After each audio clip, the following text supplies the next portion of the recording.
আসসালামু আলাইকুম। আজ আমার মেয়ের জন্মদিন। বাইরে যাওয়ার কথা ছিল, কিন্তু এখন এত বেশি বৃষ্টি, ঢাকার রাস্তা সব ডুবে গেছে, আপনারা সবাই জানেন।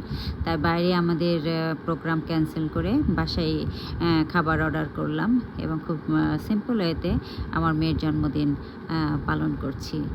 সবাই ভালো থাকবেন, সুস্থ থাকবেন, আমার মেয়ের জন্য দোয়া করবেন। আল্লাহ হাফেজ।